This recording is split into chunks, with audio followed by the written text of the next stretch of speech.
Welcome back, and today is a day, oops, just knocked something over, where we tackle this marvellous mechanical Metamec, not plural, Metamec. I was thinking of Marvellous Marvin.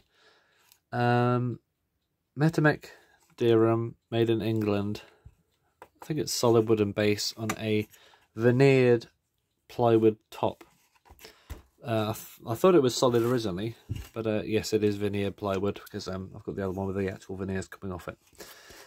But yeah, Bakelite back and mechanical movement, most likely made by a company called John D. Francis from between 1947 and the early 50s. I'm going to say early 50s with this one, but the factory started in 1947. Both John D. Francis and Metamec in that year. So let's just tear into this thing. I've never seen a movement like this before, but let's go into it because I think we're all excited. So we got these bolts and things which hold the bezel on, and we need to get the bezel off, otherwise we can't get the hands off, and if we can't get the hands off, then we can't take the movement out without causing mayhem. And this just fell off, but there are three like thumb screw type things on there. I'll just undo this base because that's coming off here.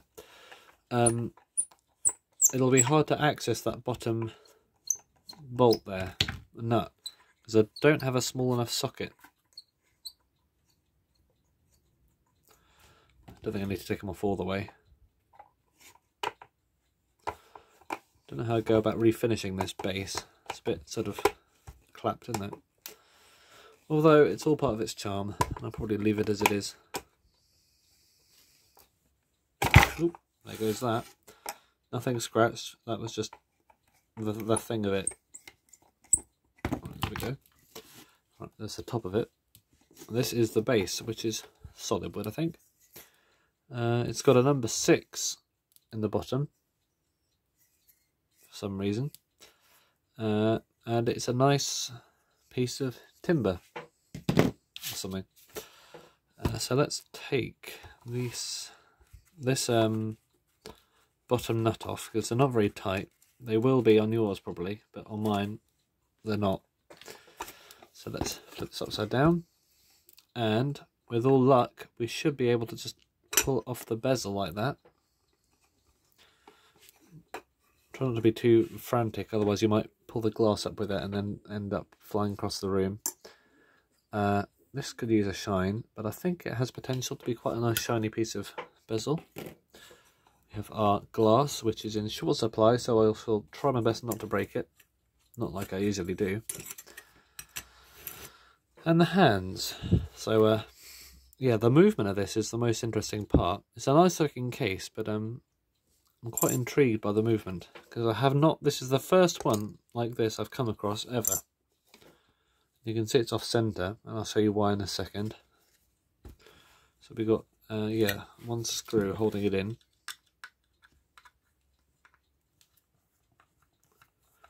The ones holding the ones that held the bezel on also hold the movement in as well. But if you want to take the bezel off without taking the movement off, then that little screw there is the one for you. But yeah, there's something a bit odd with this. I don't know what happened during the making of this, but they sort of broke through to the next layer of plywood whilst sort of machining out that thing with a, I don't know what it is, router? Is that what it's called? Yeah, it's quite interesting. You've got these two recessed bits for the protrusions on the front of the movement. This and that, no doubt. Probably protrude slightly. But yeah, this is a nice piece. And with a bit of polish, it'll look pretty nice indeed. These are plastic, I think. I think the earlier ones are made of brass, but these ones just have a plasticky feel about them. Not that that's a bad thing at all. But yeah, this is painted on as well, so I can't be too sort of, I don't know, rigorous with the polishing and refinishing and removal of things. But this bit in the middle, that's quite good, so it only needs a small layer of polish, whereas the rest of it probably needs a bit of a clean as well. There we go. So let's get down to the dirty. This is the movement. Have you seen anything like this? I have not. It looks like, it reminds me of the kind of small movements that you get in those cheap German novelty wall clocks with a little pendulum.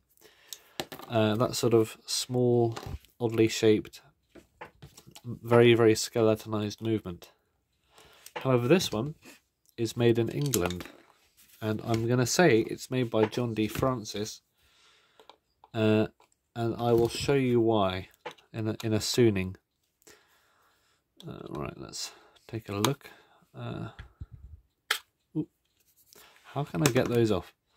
I don't have small enough things. Oh, maybe I do. These ones are a bit smaller, aren't they? Nope, not small enough, not small enough. I don't have sockets for this. Oh, what's that doing there? Use these. Oh yeah, these work on that. It's forceps. Totally not the best way to use forceps, but I am using them, I'm afraid, to no avail. Ideally, I need some kind of tweezers. I'll get back in a second. So yeah, I bought some sockets now. I got some tweezers, and these are the perfect size, but they're just too stiff. Maybe these ones will work on this. Yeah, these are good for that one up there. Well, that doesn't happen every day, does it? There we go. Whoa, that has not happened before. What a new thing to the channel. The camera falling off the tripod. Yeah, better angle now there. So, get these tweezers, just undo this one. Everyone's going, well, what the hell are you doing? Using tweezers on that? No. Well, guess what? I'm doing it. Where is the other one? There it is. I'll probably replace a couple of these anyway because they're just not the right size. Why is this one so stiff? A big from me. Why are you stiff? Ah, was it under tension? Yes, it was. It's undoing now. Hang on, a bit of an awkward position, so it's off camera, I'm afraid. Yeah, there we go. Alright, it was all under tension, and this is also the reason for the hands in the middle being off-centre. That mainspring is snapped, and it has pulled everything, pushing everything into that side. So look at the size of that, it's expanded so much. But yeah, there's the outside. So, why do I think this is made by John D. Francis of Liverpool? It doesn't look like any other British movement, does it? Well, first of all, it must be British, because otherwise I'd say foreign on the dial, or on the back. But also, because, let me show you, this will be an upcoming video. It's a Francis ringer, made by John D. Francis of Liverpool. I don't have a box, but they did come in boxes, so we know for a fact, and by the name, this was made by John D. Francis of Liverpool. This is the back. But we're not just going to show you the back. We're going to go one step further. We're going to actually open this thing up. So, back in a sec. Oh, tried to zoom out, and I even made the sound effect, but it was already too zoomed out. So, this is the Francis ringer, probably the laziest kitchen timer design ever. It's just an alarm clock. Look, they didn't even remove that arrow there. That's where the alarm setting hand would be. This is a movement for it, and this is the same design that John D. Francis used for all the other things. I think it's a copy of a French Beytoun design. I'll get to that when I do a video about these. But if we flip the movement around this way up, looks like a scary face, and we hold up this one to the other side, because the spring's just expanded so much you can barely see anything. Take a look at that regulator. It's the same. Balance wheel looks the same thickness. That pallet there is the same design. The positions of all the wheels are the same, roughly. The centre wheel is exactly the same design. They've got those 6 holes cut out of it with the 3-legged spring washer. Great wheel is the same design with that little hole there. Plates are the same thickness. It's obviously by the same company, isn't it? Obviously by the same company. And the other side is just the other side of it. But yeah, I am 99% sure. Actually, you know what? I'm 100% sure. Yeah, add that extra percent. I'm 100% sure, without a doubt, that this movement is made by the same company as this, and that company is John D. Francis. Yeah, there we go. So that is my reasoning. So I'll put that over there so I don't knock it over, actually. But that might be the next series, although I don't want to overload you with the same thing over and over again. So I think we're going to have a break. Before we do another John D. Francis clock, we're going to look at the Beatles, probably. Do a Beatle dissection. Yeah, we're going to dissect Beatles on camera. Alright. So, this movement looks like a real pain to service because it's very small. It's got a big spring in it. And small movement plus big spring equals usually annoying service. But all the better for it, in my opinion. Ooh, something just fell. Screwdriver rolled off the table. The lighting's not great, is it? Or is it? Yeah, it's probably the best I'm going to get it, to be honest. Let's put it how it was. So, I think we're just going to dig straight into this. This is, yeah, this is the Metamec mechanical movement. Not many of them have this movement, actually. A lot of them do have the full-size John D. Francis movement with 4 bolts instead of 3. Because the other bolts will be around there with the alarm. Just the same as the other one, but without the alarm installed. So I don't know why this movement exists, or rather why they went for the full-size one without the other parts in it, when they could have used this one, which is smaller and probably cheaper to make. I don't know. Let's pull the spring out of that. Pull the pin out of the stud to free the hairspring, so we can rotate it around, and like that. Get it out of there. Get that hairspring out of that. That's a long tail, isn't it? I've never worked on a John D. Francis clock before, but now I've got 3 of them, so that'll be interesting. They're not exactly rare, but then again, they're not as common as Smiths or West clocks are. So that should be okay to just take out now. Taking out the regulator, yeah. Undo this little, what's the name? Should just drop out.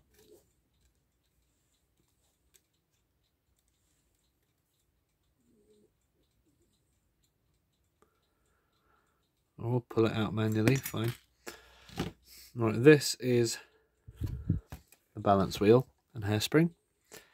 The points are not that sharp, to be honest, but I don't have any spares and I can't sharpen them yet. So this will be a good experiment for when I do come to do pivot sharpening. Put it over there. Right, now down to the old rugged bit. So I don't need to let the power down out of this because there isn't any. So let's just take this thing apart. Right, this is going to be quite interesting. Time only, this movement. I think it might be is it the first time only? No, it's not. The MS52 was. This is probably the second time only movement I've serviced on this channel. Or will have serviced by the time I have.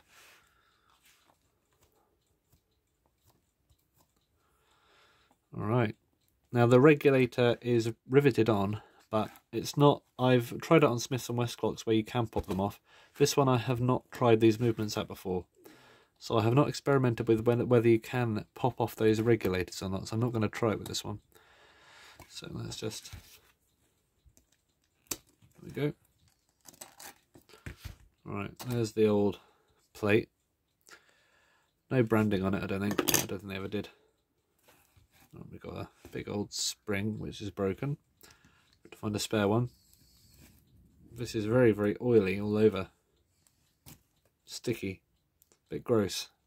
Let's put that over there. We've got these wheels and things. Got a pallet. Escape wheel. Fourth wheel. Third wheel. This is the second wheel, which is the centre wheel. And that's the great wheel. First wheel. So we can get this little clip off here, which I think will free up the motion work to be removed.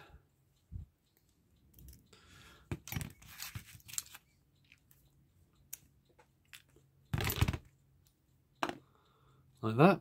Can we get that cannon pinion off? I'd like to, because it is very dirty.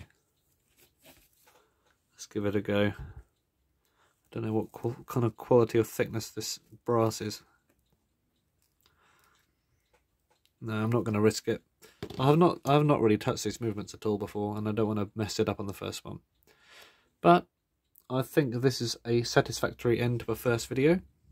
And by the next video, you will see this movement has been cleaned and thoroughly examined by myself. So let's have a look at this plate design quickly.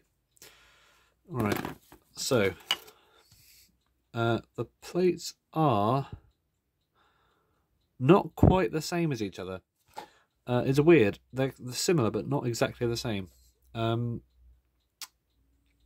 Yeah, the one on the right is the front plate, and it almost looks like they use the same stamp, but I don't know if they have, because if you look, this one's got these holes in it, unless they did that afterwards. That's where they put the shield or motion work thing on.